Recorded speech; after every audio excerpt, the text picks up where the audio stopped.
So what I want us to do is to start becoming more conscious, start choosing things in a better way for ourselves, and start creating a life that's going to gear us to really take advantage of the opportunities that are going to show up for us in the years to come. This podcast is brought to you by The Integrated Human. We work up, down, inside out to plug yourself into your potential. If you want to see what we are up to and what's next, sign up to our newsletter or follow us on social media. If you like what we are doing, we really appreciate it if you can like our post on social media and YouTube and help us grow.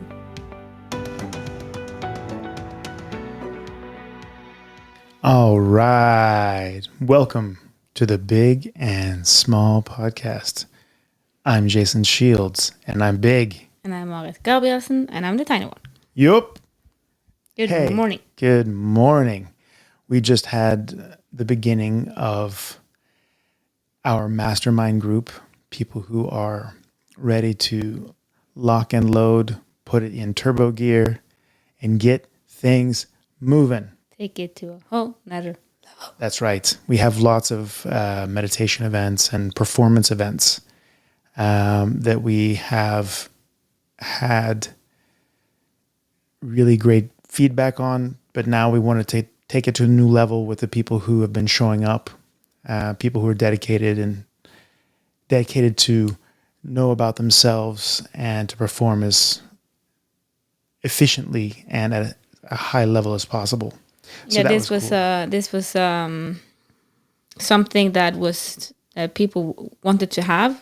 People that's been at our events a couple of times, and we asked the question if anyone would like to meet on a regular basis, because we always talk about having a peer group, having a strong peer group, meaning that you have people around you that want the best for you, and not just in the kind of I'm a friend with you, want the best for you kind of way, but are also in a developing process and.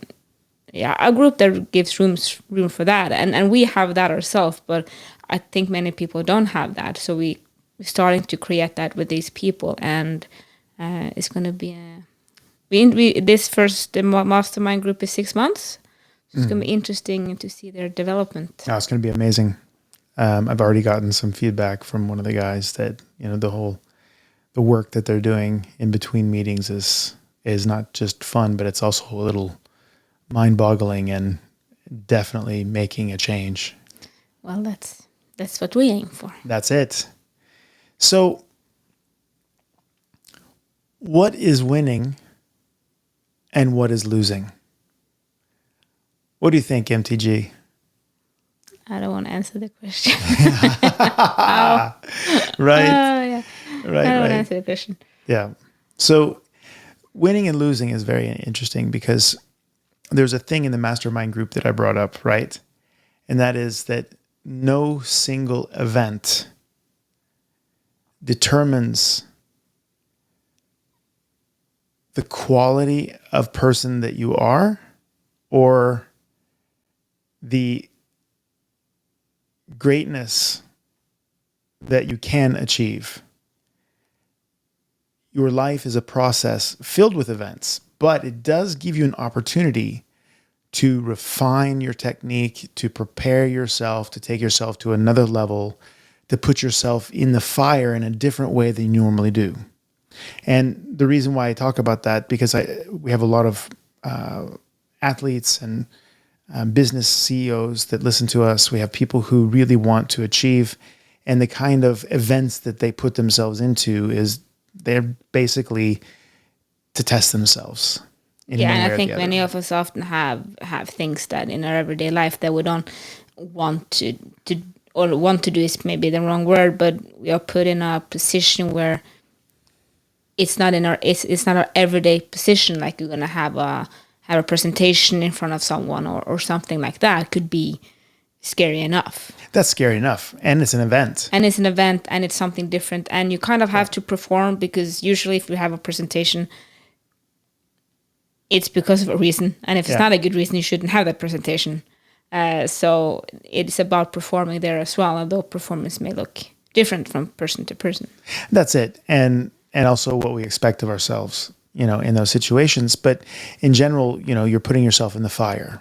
And when you put yourself in the fire, you can't put yourself in the fire every single day. Everybody's like, oh man, I'm a performer. I burn myself up every day. No, we're talking about a whole nother level of putting yourself in the fire, like going to a world championship, like, running a ultra marathon, like doing something. And I'm not saying that you should do this if that's not what you do, but it's like you put yourself in an exceptional situation to see how you respond and where you can go. How much, how high, how far. Yeah, we often kind of find our tiny square here in the world, and we're very happy within that square, and everything's within the square is known. So if you're the biggest badass, biggest fish in the pond, in your tiny square, you can either test, am I the biggest fish out there? Or am I not? Yeah. Are you a big fish in a little pond? Or are you a big fish no matter where you are in whatever you're doing, whether that's art or martial arts or business or whatever, and it always is going to be dependent on what scale we're using and all that. And that's the thing.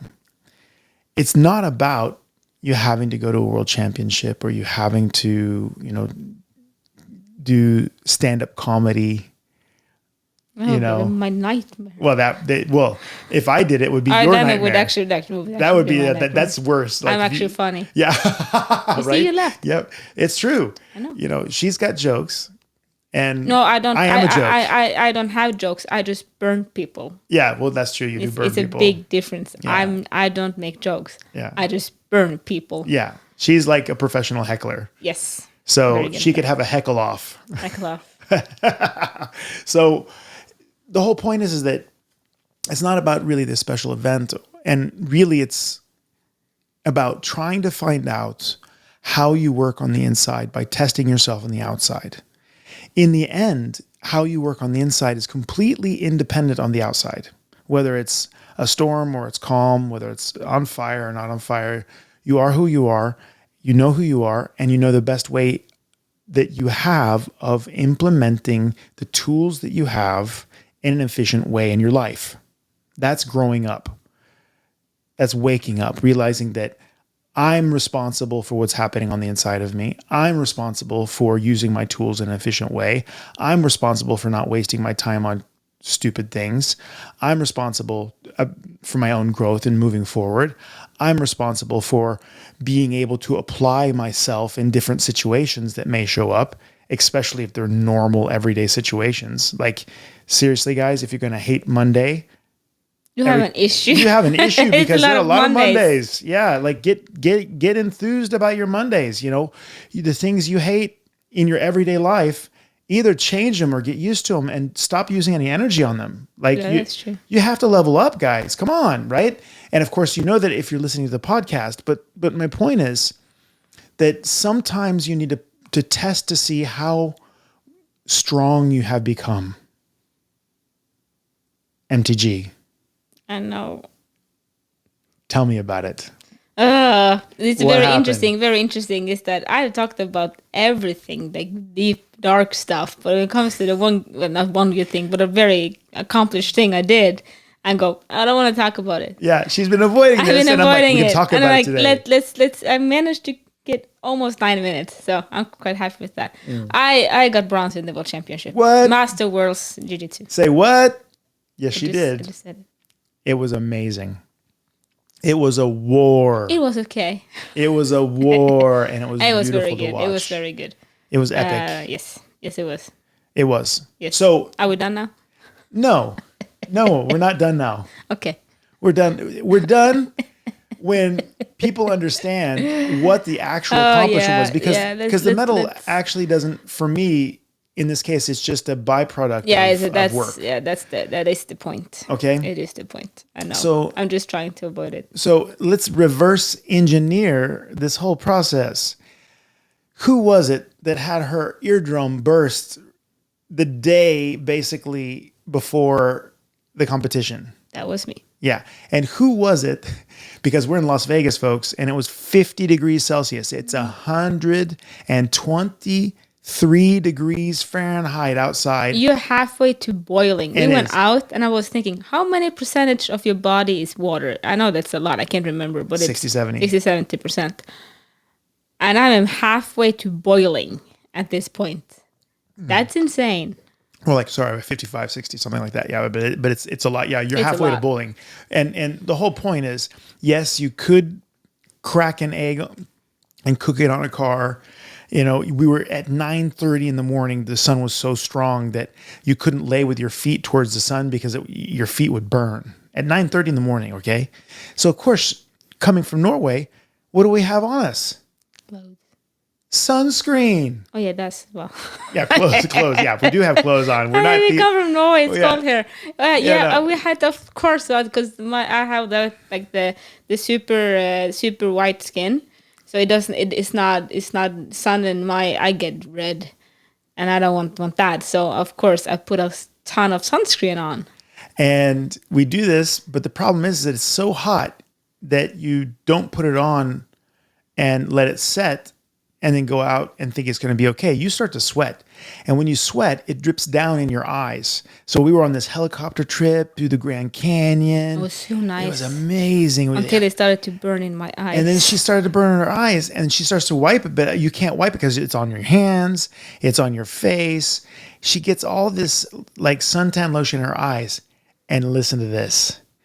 Okay, fair skin. First of all, by the time we landed the helicopter at the Indian reservation where we could do the skywalk thing, her eyes looked like she had been at a party for 3 weeks. It looked like I've been doing all the things you can do in Vegas. Yeah. Your my eyes were eyes so were bloodshot. red. They were so bloodshot. I was like, oh, that's not good. So I think you went to the bathroom and you like kind of try to wash it away a little bit. I tried to wash it away. Didn't But help. it was, it was nasty. Anyway, so this is like 2 days before the competition. No, 3 days before the competition. Two. It was 2 days. Yeah. So we get home and she's like, yeah, I'm not feeling super good. I think I'm going to just go and lay down and stuff. And I'm like, yeah, but we're going to go out and eat steak. You want to have a steak or something like that. She's like, nah, I'm not feeling so good. And, my ear is really hurting and, I'm just going to chill. So she sends me a snap.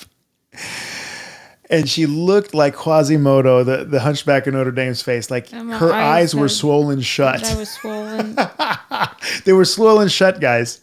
Like, It looked like I had been a tiny bee and stung me around my eyes. It swelled up. Yeah, I mean, except that on both sides. Yeah, I did. So both eyes are swollen shut. Her ear's aching and ends up breaking, right? We finally get some like antihistamines and get her eyes to calm down so she can open her eyes up. And then she's going to show up for the world championship. And we're still cutting gets weight at the bronze. same time. Oh yeah, of course. Of course, If because we don't eat. If you're a competitor, you know that you're cutting weight for your competition, most likely at that level. And you're hungry, you're miserable in that way that you're working so hard and you're really, like they say, you're squeezing the lemon because nothing about that sweet. It's all sour until you get the result, right? Mm-hmm.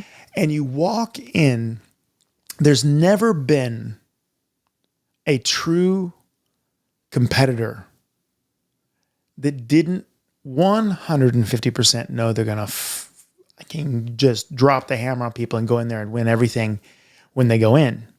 Right? You have to have that certainty. You have to walk in knowing that you're better. That's at the world championship. If you're wondering, you're not the guy or the girl. You're not that person. You don't wonder. You know it.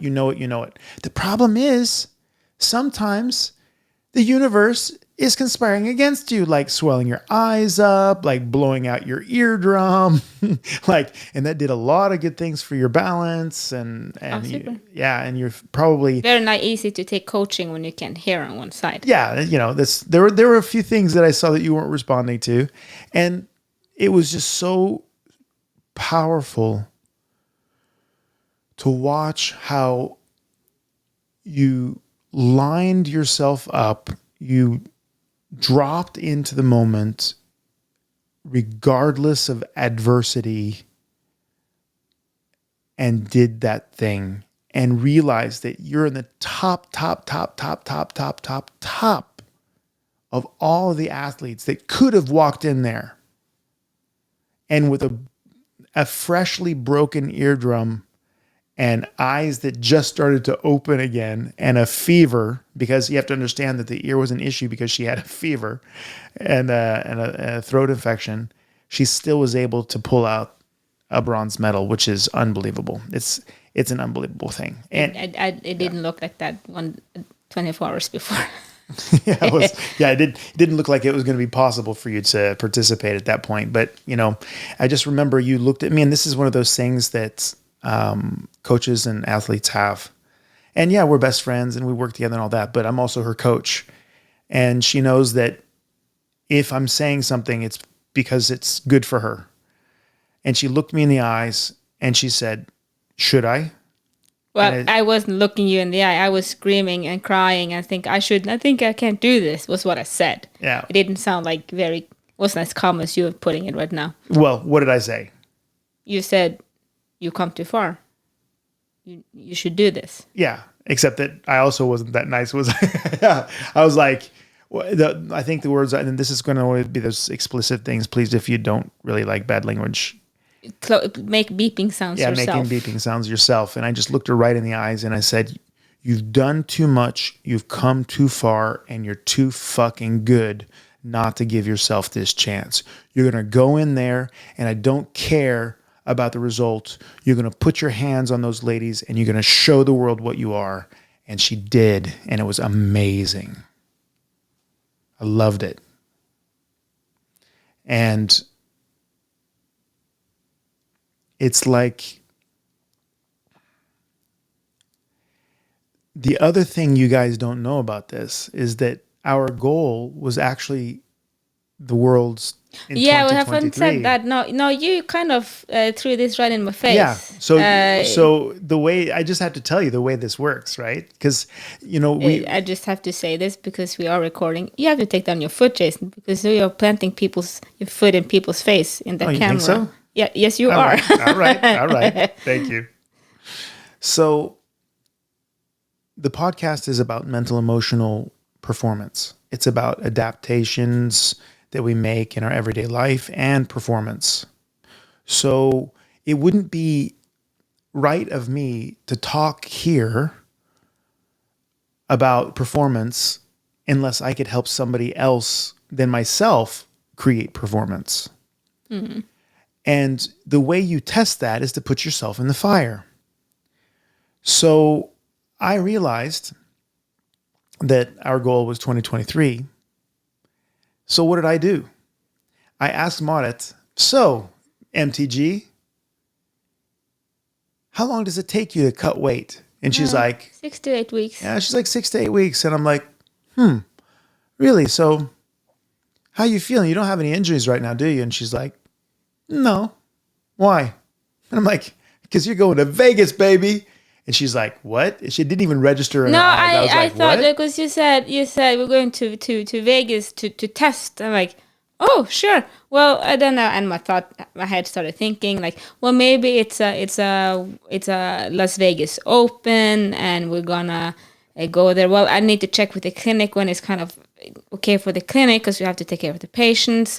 And then you just looked at me like, why aren't you freaking out? Freaking out here? Like this is like I'm like taking it totally easy, and then you just go. No, like you understand. It's in September. I'm like, and then I lost my shit completely, freaked out. Yeah, for a short time, it was like, what? And then you should have seen the recomposition. It was like, bam, all right, we're doing this. So another thing you guys don't know is that because of COVID, we haven't been able to really train or actually compete. No, Nora was really strict with it whole training. Yeah. In January, I think we can say that we trained for a year again because we got shut down again in December last year. Yeah. So we haven't actually had a year of training consistently yet. And That's it. And the Norway competition then, of course, has been out of anything. It starts again now. And Yeah. in Europe, it's been the big competition has been really closed down, and it started again in May, I think. Yeah, They exactly. started to get some of them back. They had a Europeans this year. They're very good for the sport, and we're starting to get going again in Europe. But in the States, they've been going all the time. Yeah, exactly. And another thing is that a champion is as a champion does. Just saying. So Marit has been keeping herself in shape. She's been keeping herself, technically, she has me to roll with. She has done the job. She's done the job, even though it's been locked down and all of that. So she's been improving. This is true, but the skill of competition is a skill above and beyond normal training, and the skill needs to be kept fresh. So I've noticed that now. 2.5 years without competition. Now, just so you know, you're like, yeah, but that's the same for everybody. No, it's not. All of the women that she met at the Worlds in this competition have been fighting the whole time because the rules are different in North and South America. I think I only went with only met South American and American and Canadian. Yeah, a Canadian, and they've been going. I have all of their fights, of course, as a coach. It's a perfect coach. The one that's dedicated coach. He of course watch all the fights and prepare a game plan according to my techniques and what I'm going to meet. Exactly, which it was very good. We hit that, but the whole point is the execution, which she of course hit wonderfully. And the thing is that you get this dropped on you, and these women are not only prepared, but they've been preparing for 3 years when Marit hasn't been able to compete, and then they have momentum. They have momentum going into this competition because they've been looking for this world championship and they've been focused on it 100%. And you guys have to understand that most of the women at Marit's level and in her category are devoted to jiu-jitsu and just that. They are basically athletic monsters. They're freaks. They basically don't have anything else in their life except for jiu-jitsu. Marit has an amazing husband. She has an annoying best friend. That's me. She has a podcast going. She's giving seminars. She's working sometimes 10-hour days in the clinic, and then also doing social media stuff for the Integrated Human. She's doing all the logistics for my life and for all of the consultations that I'm giving in and out of the clinic. She's busy, guys. Like, it's like jiu-jitsu training is a part of her life because she's decided it's a part of her life, but it's not the only thing in her life. Oh, far from it. Exactly. So I saw the work that other women had put in on the mat on competition, and how they win and lose and how they're focusing and how they're developing the whole way. And there was some seriously, seriously strong opposition, and Marit, in Marit's second fight, she shut this lady down like crazy. And this lady's probably, if she hadn't met Marit, was going to win the competition because she's so good. She's so sharp. Marit's game plan, her execution, her preparedness, her focus was just off the chart.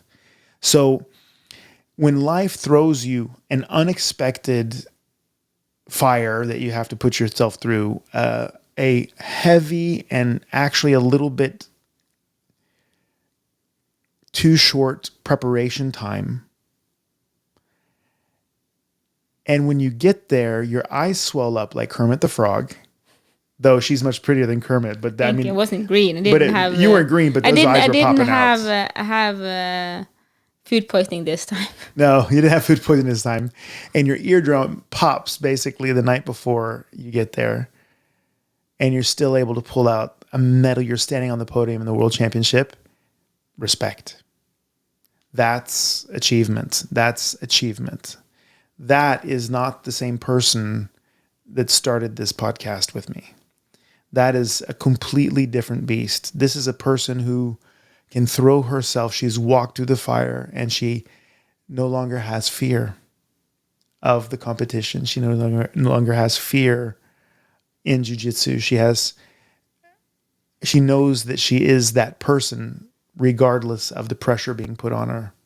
I'm so happy for it. So basically, I was a big fan, and I got to eat popcorn while she was fighting. It was awesome. So, thank you very much for that that experience. And she's shaking her head. Yes, I hope you're watching. Yeah, I don't know what to say right now, so it's kind of hard to follow that up. So I don't know what to say. Yeah, whatever you're going to say, because it's you. Whatever you're going to say is good, because it's what an experience. What an experience. It's a fantastic thing to see, you know, and being on the podium, regardless of medal, is unbelievable. And it's unbelievable for most people to be able to get that far. Yeah, I think that's one of the, not to sound ungrateful, but I'm so like, you're world champion, and it's 3 times, and you kind of get surrounded by one thing. Kind of, if you're in jiu-jitsu, if you look at people, if you look at, go on the beach and you see 6-packs, you kind of go, that's a 6-pack. But in jiu-jitsu, you see 6-packs everywhere. You just get used to it. Yeah. It's kind of like we talk about the temperature in the water. If it's hot and you stay in it for a long time, it doesn't feel warm anymore until you move. Yeah. And you kind of get used to, well, I'm hanging out with world champion every day, so of course I should be a world champion. Yeah, but that's happening. And another part of this is that, and this is really the biggest thing that I've seen over time, when you are a person who's competing and you're creating something, or a business, you're running a business, and people go, oh wow, it was so fantastic that you got this business to run, or oh my God, you got a medal in the world. Oh my God. But you know how much work, 20 hours a week for the last 6-7 years. On top of everything else. Exactly. 20 hours a week for 7 years. 20 hours a week. Every week. And then you actually had this, because we talked about this so much now that I can talk. Anyways, I'm thinking and talking at the same time. Not a smart thing on a podcast. You had this Jakob Ingebrigtsen. Mm-hmm. He is a Norwegian runner, runs 1,500 meters. Mm-hmm. Extremely young, 22, something like that. Looks like a greyhound when he runs. He's amazing. He's amazing, and he won the Olympics last year. He didn't win the World Championship this year. He came second. And of course, poor guy, first thing that happens is that he gets microphone shoved in his face like 5 minutes after. And this family, they're just very honest, and he said it's shit. And he got so much media coverage from this because, he's not grateful for the medal, and it's a silver. He's never gotten silver before in the World Championship.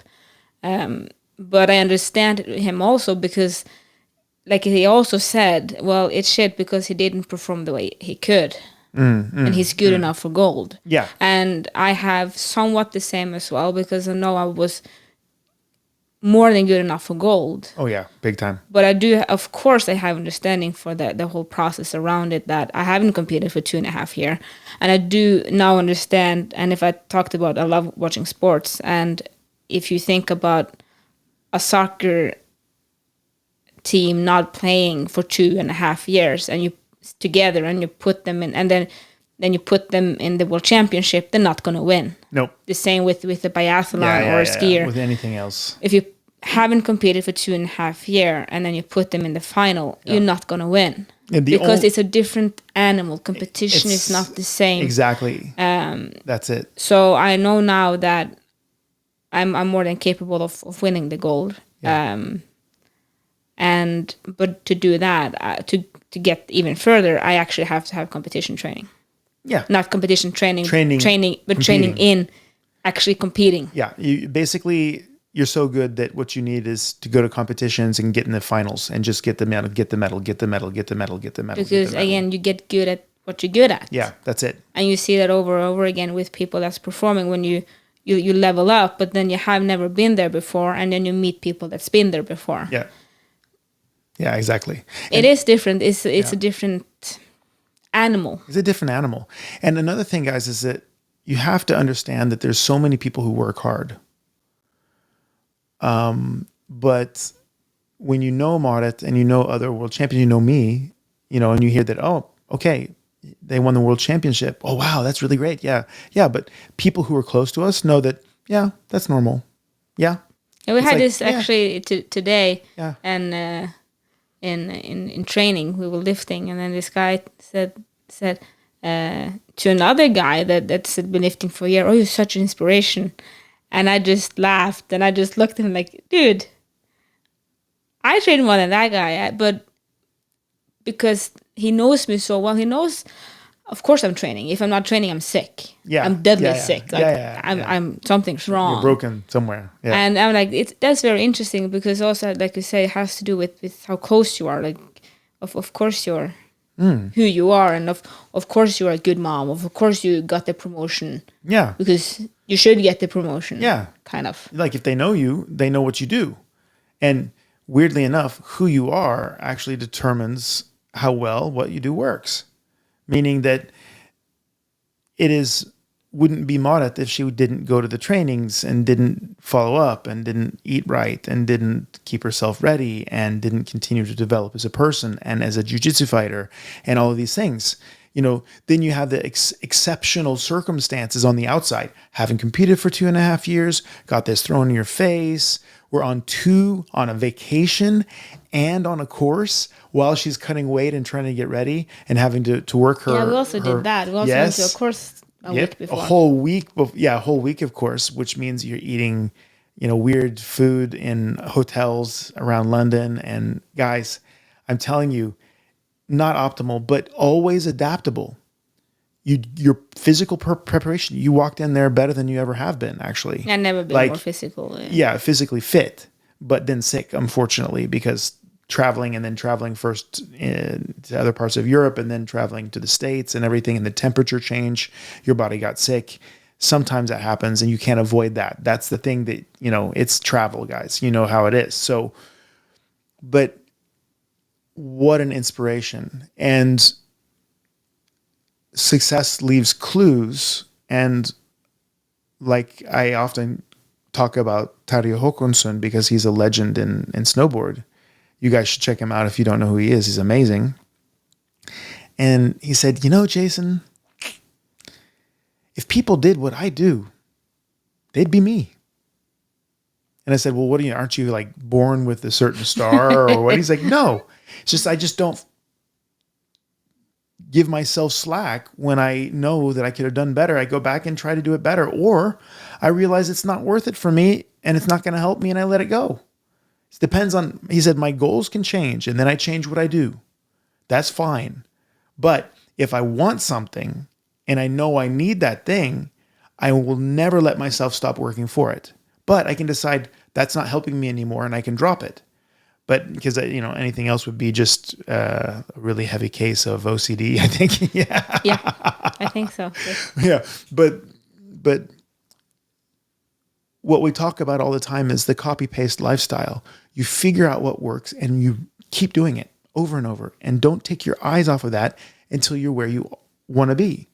And you have to love that thing or be so passionate about that thing or know that you want that thing so much that the things around you, that maybe you don't have the nicest car or not eating the fanciest meals out on the town, or you're not able to go out and get drunk with your friends, which is probably good for you not to do anyway. Mm-hmm. So all these things, they don't matter because they take a second seat. They take a second seat. And that's why I knew that when I put her in that position that she would excel. I knew that even with the swollen Kermit the Frog eyes, she's looking at me with these big swollen eyes, and it wasn't pretty, and the stuff running out of her ears. So much like, crying and screaming from my side, not Jason. Well, he screamed a little bit. Well, he yelled at me because I was freaking out, and kind of sometimes you need to yell at the other person to get through all the other noise. Well, you can only hear with one ear, so yeah, that's also true. And I hear double inside my head because you kind of get the whole whole stereo Reverb. thing. So I kind of was screaming twice as loud in my head. So Yeah, I wasn't screaming. Well, I was Well- speaking. I was speaking very directly. I wasn't yelling. I with a wasn't very raising my loud voice. voice to get through Yeah. all the screaming. Yeah. It wasn't to yell. It was actually to get through my screaming. But this is an interesting thing.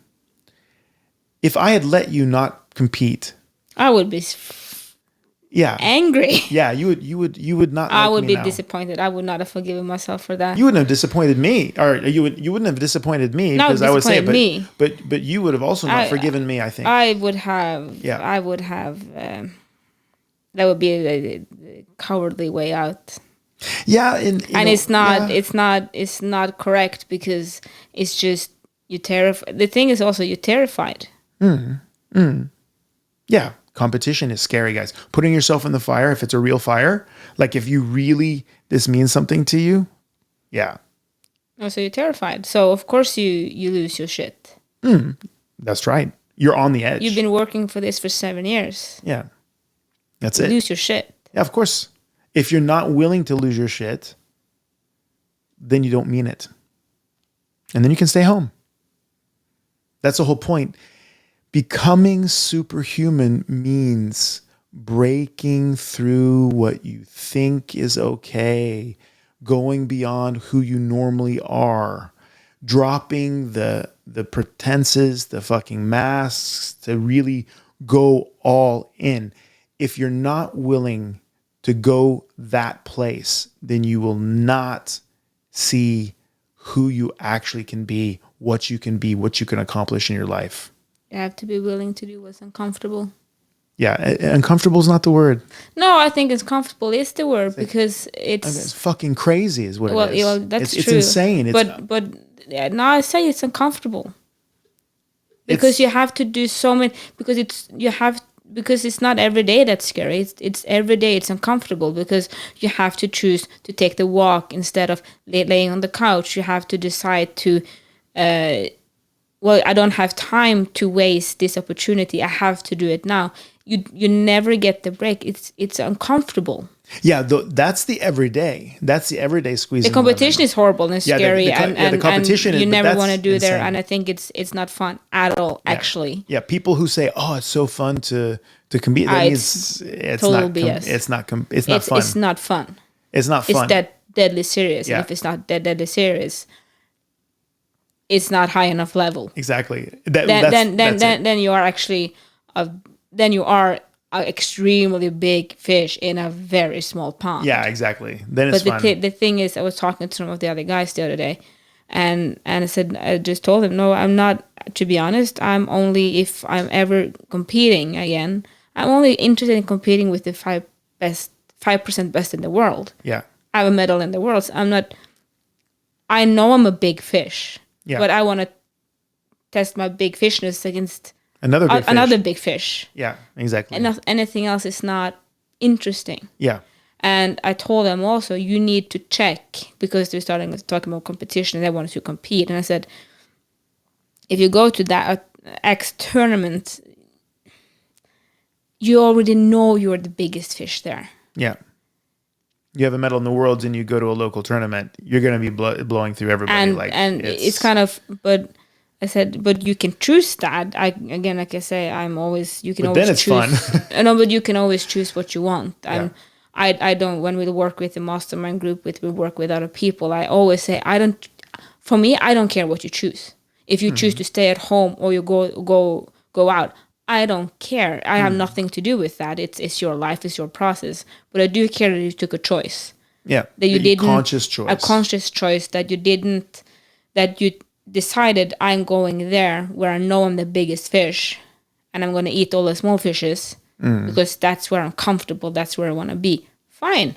Yeah. I have nothing to say with good on you. Enjoy. But if you go there and you make all these excuses why you went there and not the other place, then you're lying to yourself and you didn't make actually a conscious decision.